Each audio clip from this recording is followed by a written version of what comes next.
Businesses thrive by knowing customer insights because today's insights are tomorrow's facts. At iResearch, we live and breathe insights. And despite searching high and low, we were unable to find a customer insights podcast that answers one of the most important questions in business. Why do customers do what they do? So we launched one. Hi, I'm your host, Darshan Mehta. On this episode, I'll be talking to Steve Bigari. He leads the restaurant division at Soundhound. Steve has over 4 decades of experience in the restaurant industry. Steve describes himself as a leader in disruptive innovation for the restaurant industry and a true Imagineer of the restaurant business. Steve's vast knowledge of all things restaurant challenges traditional paradigms and drives dramatic change in the business. Soundhound is a premier provider of restaurant solutions with a focus on technology and customer experience. One of Steve's notable achievements was when his platform processed 23 million automated restaurant transactions in a single year. Steve is also the co-host of Techuisine, a restaurant technology podcast exploring the latest trends and innovations in restaurant technology. Welcome, Steve. Thanks, Darshan. I'm honored to be here. Let's start with, I mean, you have quite an interesting background, but I want to know, where did it start? What are the aha moments that have brought you to where you are right now? It's funny. I think we're going to have a number of them that just come out naturally in my storytelling. But I have to tell you, when we originally spoke about this, you asked about a personal one. And I think the life-changing personal aha was when I was 9 years old. I was just a boy. My father was, I came from a poor family, and my father was a furniture salesman and won tickets to a Packers game. And as I sat there at 9 years old, I decided that I was going to be a Green Bay Packer. So I had to go to college. I was the first kid in my family that went to college. I was fortunate to be able to go to West Point, where at that point I figured I'd be a general and never play in the NFL. But you know, they say God laughs at your plans. My oldest had health issues. It all worked out great. Don't worry about that. But that caused me to have to cut that career short. And that transformed my life. I helped build a Ronald McDonald house. That led to me meeting Brent Cameron, who was my first professional aha. Brent had opened 63 countries for McDonald's, not restaurants. Amazing visionary. He hired me to run his restaurants, and Brent is the man who led me to be with you today. So tell me, what led you to the restaurant business itself? It sounds like you were you were at West Point and being a general, and then you tell me the transition to the restaurant. Darshan, never could have imagined that I'd be a McDonald's restaurant operator. Never for a moment in my life envisioned it. But you have to meet the moment, right? And when my daughter was born with a bunch of birth defects, I spent a lot of time in the Ronald McDonald house. And as people, you know, anybody who's had one of those, another great personal aha moment. I can't believe, see, you're doing it. You're doing it already. I'm sitting in a Ronald McDonald house in Denver. My daughter, who's now nearly 40, beautiful, has given me 4 amazing grandchildren. So, you know, just fast forward. But the next day, she was 4 months old. They were going to cut her skull from ear to ear, remove it, replace it. And I was pitiful. I was sitting in there looking at the people walking down the street by Denver Children's Hospital thinking, how can they just be walking down the street? They're going to cut my daughter's skull open. Fast forward, this little boy, Michael, 5 years old, jumps up on my lap. He's got purple dye marks from a brain tumor, and this kid is going to die. And sitting with his parents in that moment, I realized how fortunate, how blessed I was to be able to have hope. This family had no hope. And that was really what the experience at Ronald McDonald House meant to me. I had to help replicate that. So while I was in the Army, I helped build the Ronald House. I was serving my 3rd term as board chair when Brent bought the restaurants in Colorado Springs and said, I'd like you to come and run them. Wow. For those who don't know, maybe you can explain what exactly is the Ronald McDonald House? Ronald McDonald House is a home away from home for families of sick children that are receiving care, and it's generally life-threatening care at children's hospitals across the world. And so obviously things worked out very well for your daughter. She's perfectly fine. You have now 4 grandchildren. And sounds like Ronald McDonald House played a very pivotal role at a very critical time in your life. She's amazing. And the 30th anniversary of that house, she was the president of the board who helped oversee the construction of a new $11 million replacement house. So you got into the restaurant business with McDonald's, and tell me what happened then, because obviously you've done a lot since then in the restaurant business and becoming quite disruptive.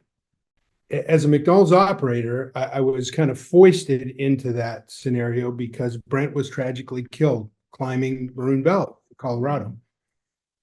And I was able to acquire one restaurant and got pretty good at that. So they started throwing restaurants at me as fast as they could. And in a matter of a few short years, I had a dozen of those things. And that was quite a bit to keep up with. I'm never satisfied with anything. I always want to push the envelope. And gosh, I just could not beat. There was this pesky operator. I love him. He's a dear friend.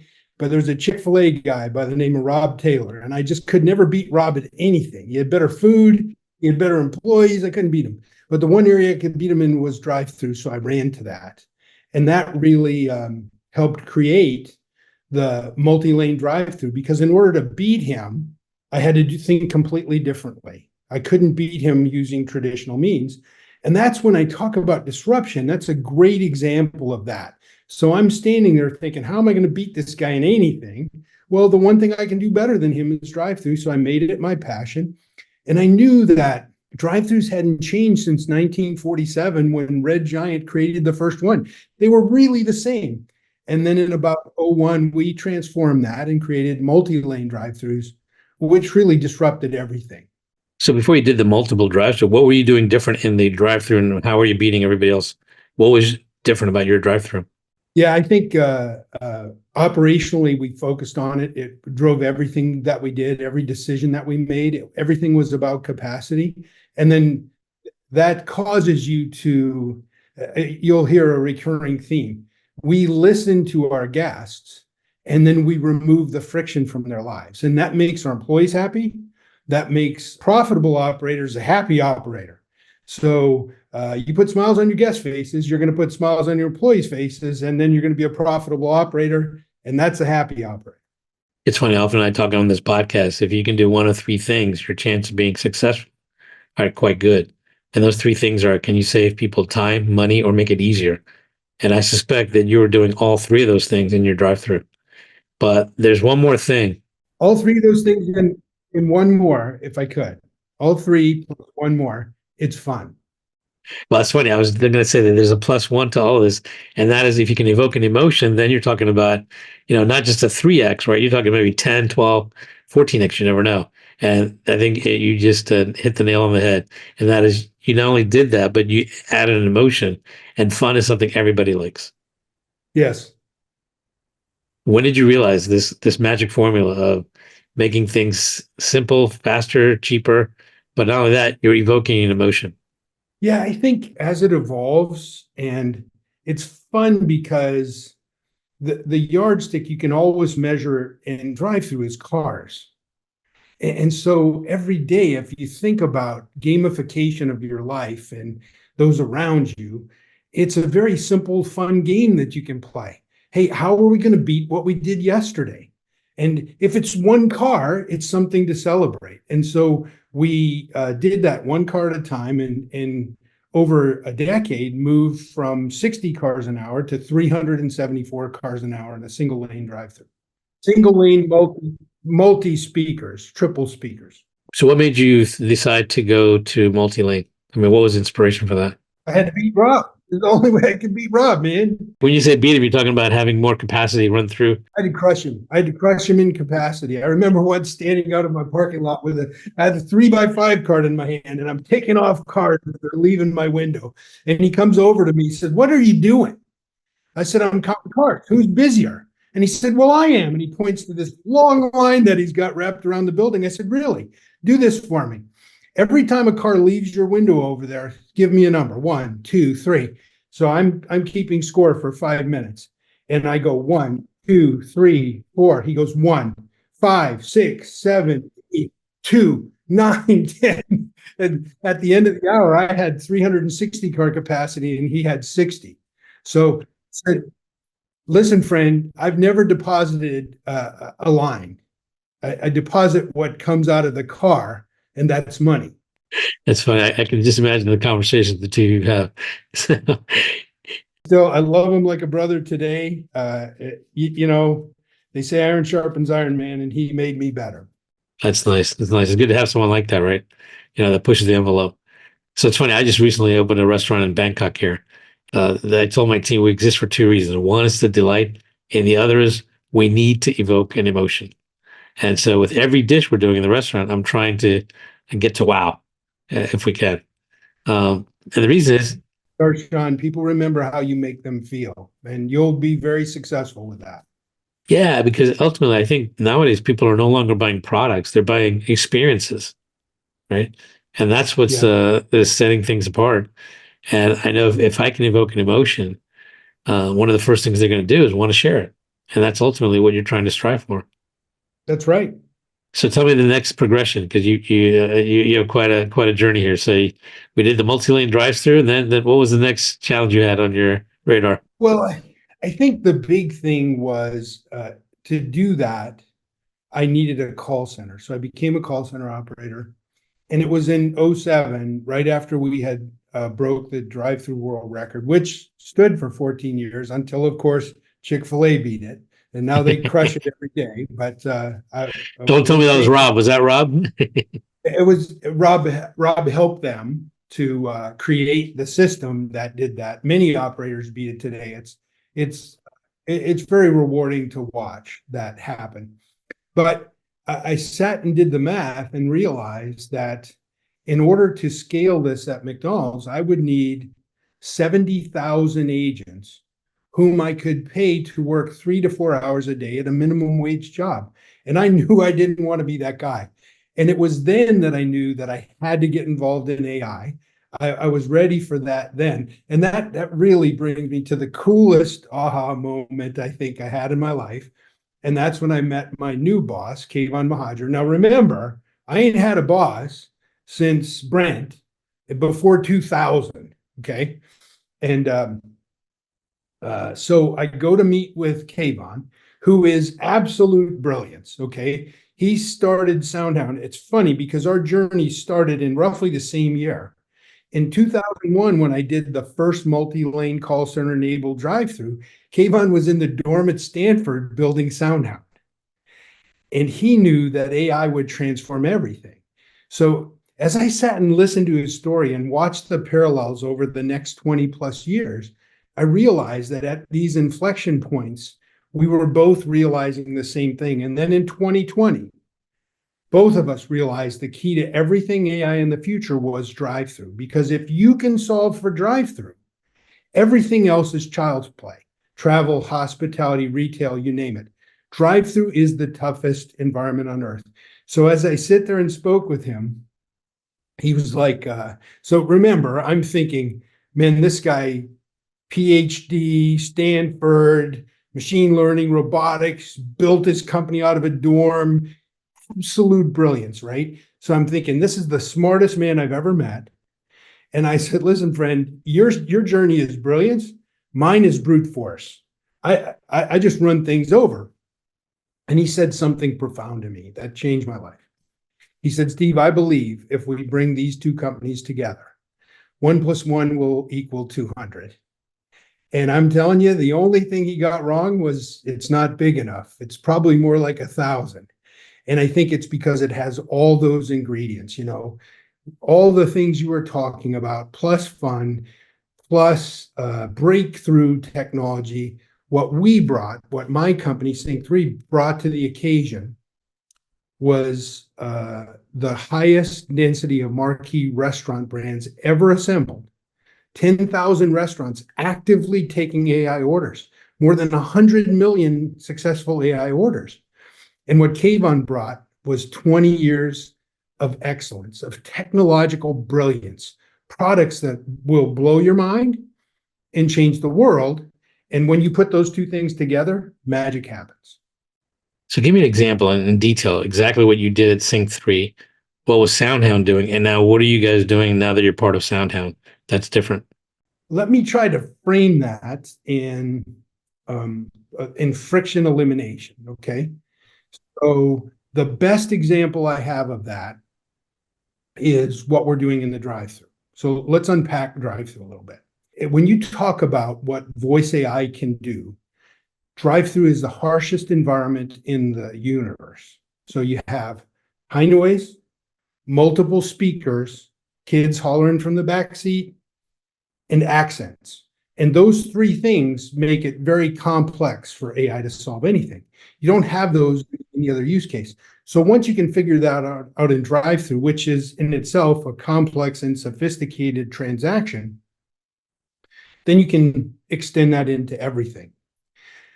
So I think the first thing that I realized with Kayvon is Soundhound had hundreds of millions of devices on the Internet of Things. And that's central to changing the world. Every device that people have, TVs, cars, computers, you name it. But more importantly, every device that restaurants have built, online ordering systems, mobile ordering systems, all that technological infrastructure that you can leverage. So now you put the power of voice in the hands of people who are able to utilize the most powerful tools in the world. So when you put those two things together, for example, my phone contains the apps that I use. Now we can leverage those apps with our voices. In a drive-through scenario, you no longer have, if you think about a double or triple lane drive-through, or what Chick-fil-A does today, 4 order takers standing outside in a dynamic environment, moving with the car, collecting payment from all 4 people. You have dynamic order and payment points. Well, AI represents the ultimate dynamic order point, right? Because everybody can order from wherever they want, whatever device they want, whenever they want, and that device knows about them. It knows their routines, their restaurants, their favorites. It knows their payment methodologies. It can sequence them. It can align production with arrival, turning a kitchen into a Six Sigma just-in-time machine. So in your restaurant, imagine if you could have 2 or 5 or 20 minutes notice before a guest would come, before you had to prepare their food. It would make it pretty simple, wouldn't it? So basically, if I understand what you're saying, I can use my phone. I can be on the way to your location. I can place the order. You know who I am and everything. And when I come up there, I just give you a number on my phone, or how does that work?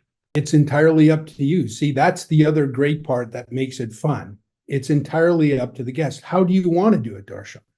Because if I give you the choice, if you will share your location with me, you'll never wait in a line again. You can make that choice. Now, you can say, I don't prefer that. I'd rather wait in line than have you know where I'm at. That's fine. We don't care. We'll just tell you, let us know when you arrive. But this works as easily in the current speaker post environment as it does in that extended, more parallel ecosystem. If you think about multi-lane drive-through in its current configurations across this great country and many places on earth, it's really about taking a linear system where you have a single speaker and a car going up, and every transaction being dependent upon that first car. You then create a parallel system where you don't have that interplay. One is not dependent on the other. Then you can extend that into the ultimate parallel system where anybody can order from anywhere at any time. But more importantly, the restaurant doesn't have to focus on that work until that work is upon them. And that changes everything. The problems have always been the same.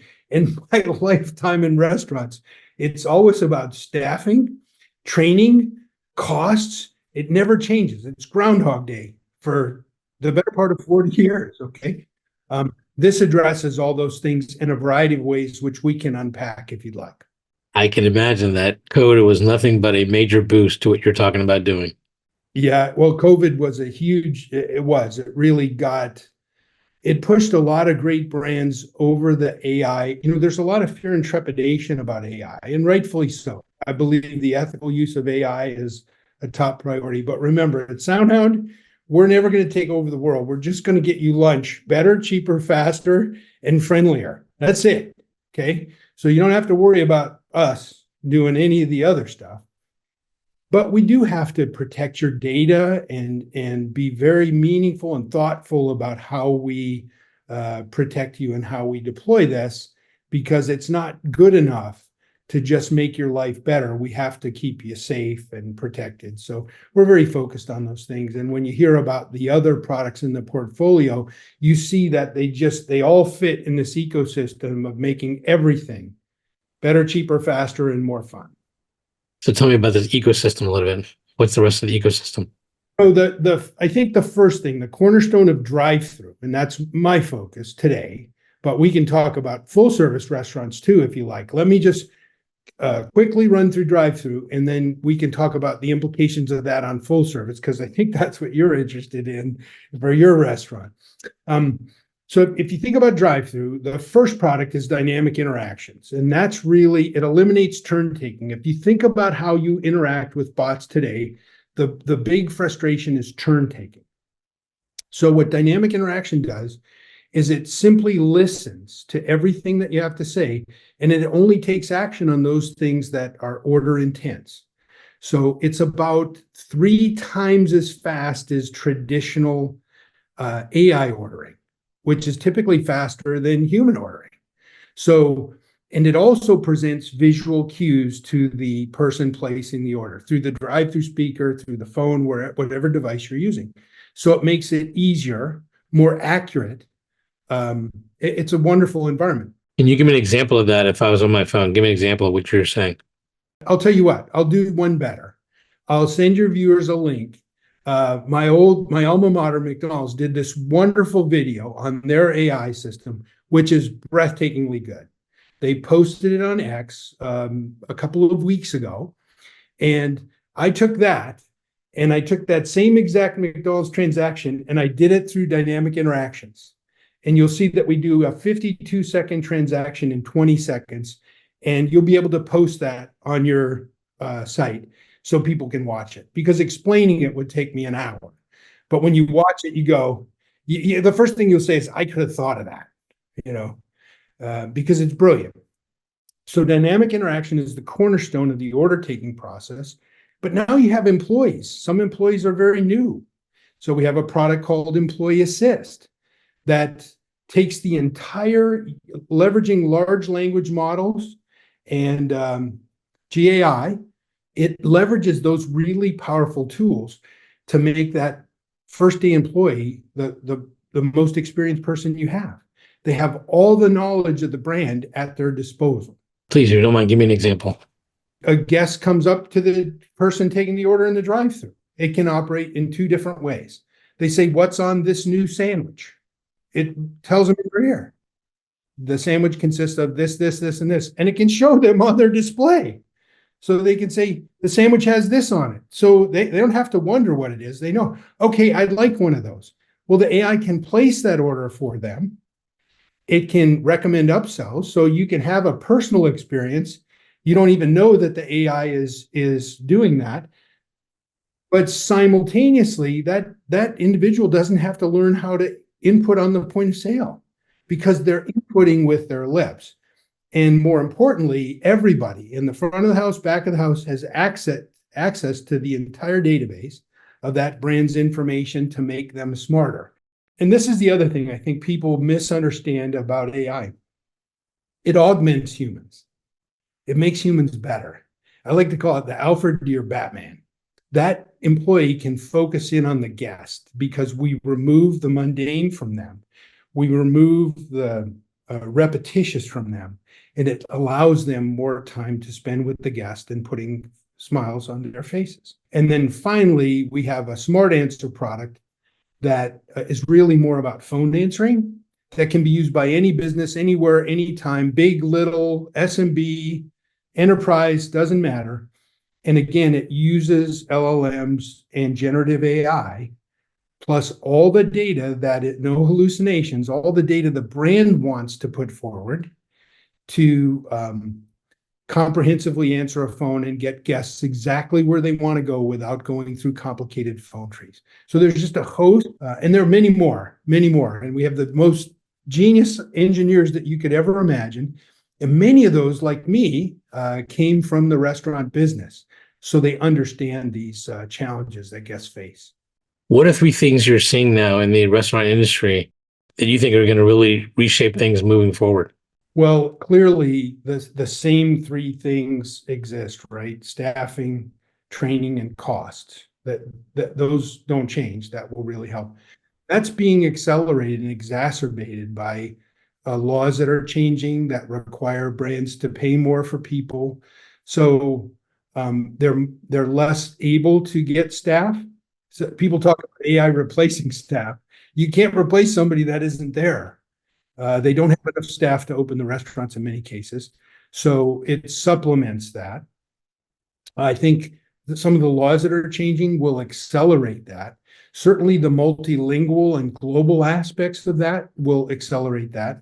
I think LLMs and generative AI are accelerating everything. So now our ability to be everywhere in our first strategy, pillar one strategy, is to be everywhere on the Internet of Things, right? So every device, we're in millions of cars and TVs and fridges, you name it, phones. Our second pillar is about engaging in the largest number of transactions. What do you buy the most? Food, restaurants. It's the number one thing people transact, especially with your lips. You eat it with your lips too, but that's a whole nother aside. And accelerating those transactions is really, everything is moving so quickly right now. I've never seen anything like it in all my years, how fast it's moving. You know, we've all often heard the words, the phrase become a disruptor or be disrupted. And I'm curious, what does that mean to you and what led you to become a disruptor? I'm a student of history. Being a military man, you learn very quickly that those who don't know history are destined to repeat it. So you can choose to repeat it if it's good, but you don't want to repeat it if it's bad. I think that disruption is a term, really for your listeners, I want to say if they feel more comfortable calling it transformation or innovation, I think that might help them frame it a little bit better. The term disruption, I believe, was coined by the late, great Clay Christensen from Harvard, who really talked about these things. We talked about the disruption of steel with mini mills. Just simple examples that you know of in your life, how Blockbuster got destroyed by Redbox and Netflix. That's disruption. It's not step change incrementalism. It's massive. It's massive. And it is better, cheaper, faster. Period. Hard stop. Guests win when you disrupt. So let's call it transform because they'll feel better about that. Well, one of the best examples of that is actually, I don't know if you remember what happened with the high jump. There was a guy named Steve Fosby. Yeah. Yeah, exactly. Right. Exactly. He didn't just change the way you trained. He changed everything about the sport. So go ahead and share with the listeners what we're talking about. So everybody, this is not a high jump for everybody. This is not a high jumper's body. This body can't get 3 inches. Oh, come on. Let's do a high jump. Come on, Steve. The football player's body. As I recall, everybody used to high jump forward over the bar. Exactly. People were going forward over, and at some point, you just reached a limit. You just couldn't do it. Nobody could go any higher. So Dick Fosburn or Fosbury, I think it was Steve Fosby came around. Steve Fosby created the Fosby flop. And he basically turned his back to the bar and jumped over backwards using all that momentum. If you think about the physics, he curled up into a ball and then launched his body back over and then didn't have, you think about your knees or your ankle touching the bar, they were going the other direction. Yeah, because then you can undulate your body over the bar and get more height. And he just totally, that was a major aha moment. And it's classic disruption. That transformation is great, and that's exactly what we're shooting for in restaurant. Yeah, that was a great example of that. When they did it, completely transformed the entire sport and it went a whole different direction and everything. So I'm curious, what do you think are the requirements? Like, what are three things that are required in terms of a mindset to be able to do that? Well, I think for the operator, you have to understand that you got to frame your entire life in having happy guests. And you have to listen to those guests and think about what you're putting them through currently and what they want in the future. How do you remove stress and friction? And those stress and friction always equate to time and hassle. So if you have a stressed out employee who's overwhelmed with their work, it's hard for them to relieve stress on the guest. But if that employee is now a superhero, think about Batman's superpower. He had money and Alfred. That's it. So that's what AI does. AI becomes your Alfred and helps those employees do their jobs better and be more confident in what they do. So I think you have to have a guest-focused mindset. And the other thing is you have to be ready, willing, and able to press people, because there's a lot of people out there selling vaporware. The claims that are made about some of these products are really laughable. And that's the primary reason why Kayvon and I brought our companies together is we don't do vaporware. The things we do are very easy for people to wrap their brains around. And I routinely, when I talk to clients or prospective clients, I give them 7 questions that they should ask when somebody's trying to sell them something. I'm happy to share those with you if you think it's appropriate. Sure, go ahead. What are the 7 questions? The first one I like to ask is, can you give me a demo right now? Can you show me how it works? And better still, number 2, can we do that in a live environment, in an actual restaurant that's working today? Number 3, are humans used anywhere in the process? Because people like to use humans to nudge along AI, which isn't ready yet. Another one is, how long until the promise is realized? What you're selling me today, how long will it take for me to achieve that promise in the restaurants? The next is, what's the process by which you roll out restaurants? Our team once launched over 2,700 Chipotles in a single day. That's scale, man. Where's it live? I think I covered that one before. The next one is, any patents? And the last one is, do you use your own tech stack? Because ultimately, if you're buying from somebody that doesn't own what they're selling, that could come back to haunt you. So I think those are simple questions by which you can vet solutions. The other thing I would caution people to do is, don't go buying expensive hardware solutions today. Because if you think about the disruption of that is Tesla, for example, you get new software updates all the time in Tesla. Your car's getting better every day, and other EVs, right?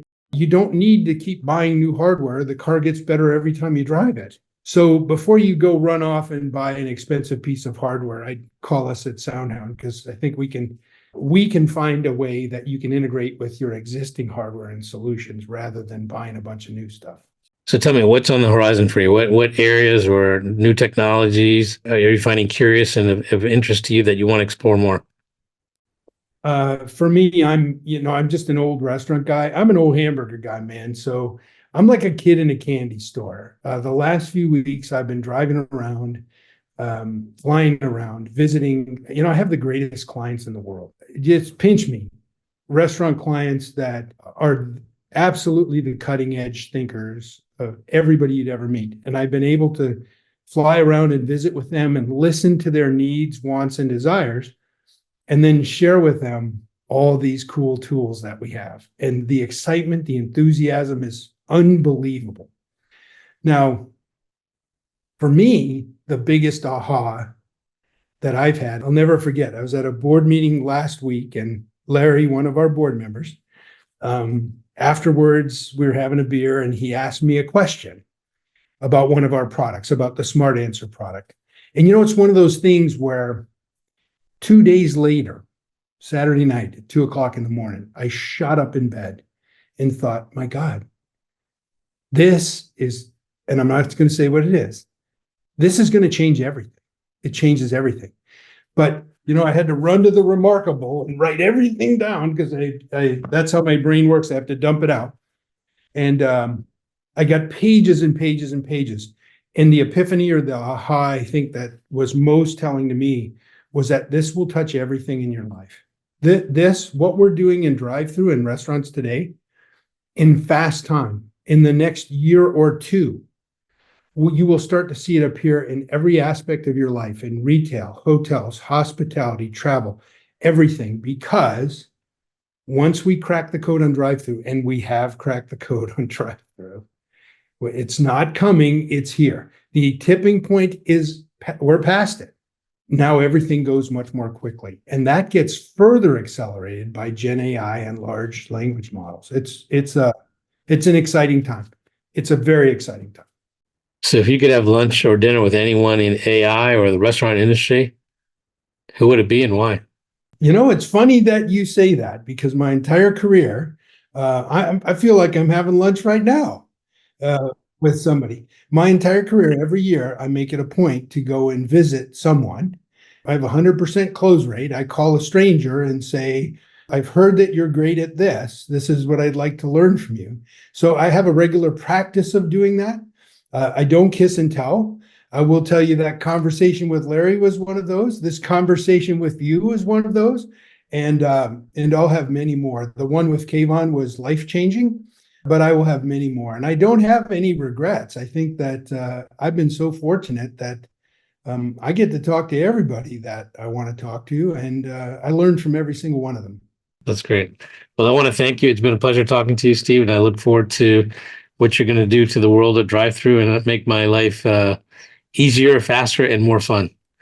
Thanks, Darshan. It's been a pleasure. I hope that we can talk about your full-service restaurant at some point too.